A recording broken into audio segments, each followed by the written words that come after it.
The Wild West. Just the name conjures up images: dusty streets, saloons filled with cowboys and outlaws, gunfights erupting in the midday sun. But how much of this is true?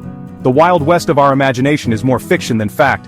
The real West was a harsh and unforgiving place. Life was difficult and danger was real. But gunfights? They were much rarer than movies and novels would have us believe.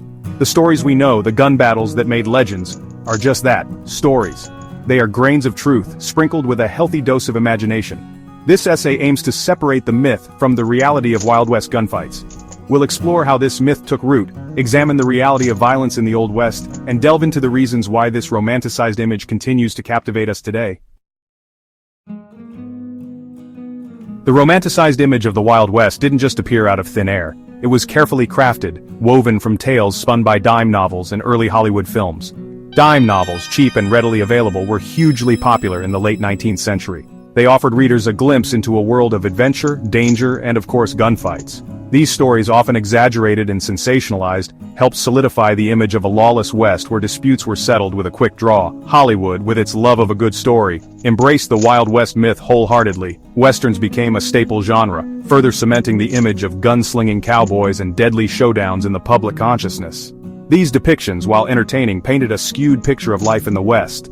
They ignored the everyday realities of life on the frontier, focusing instead on action and excitement.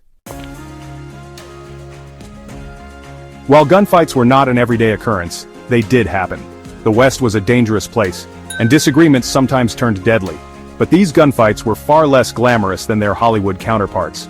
They were often messy, chaotic affairs, fueled by alcohol, tempers, and misunderstandings. Many gunfights were spontaneous, erupting from arguments or bar brawls. They were quick and brutal, leaving little room for the stylized duels depicted in fiction. It's important to remember that most people in the West were just trying to make a living. They were farmers, ranchers, shopkeepers, and families seeking a fresh start. While they may have carried guns for protection, they were not looking for trouble.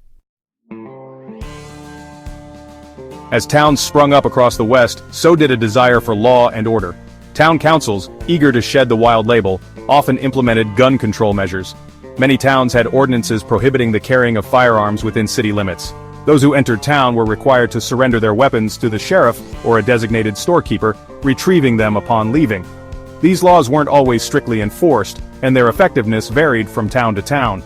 But they demonstrate a desire to curb gun violence and create a safer environment for residents. The image of a lawless West where everyone walked around armed and ready to fight simply doesn't hold up to historical scrutiny.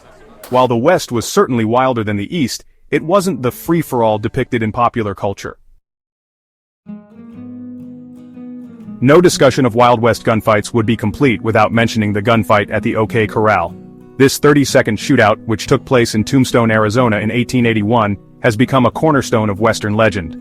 The gunfight pitted lawman Wyatt Earp, his brothers Virgil and Morgan, and Doc Holliday against a group of outlaws known as the Cowboys. The shootout resulted in the deaths of 3 cowboys, while the Earp brothers and Holliday escaped with injuries.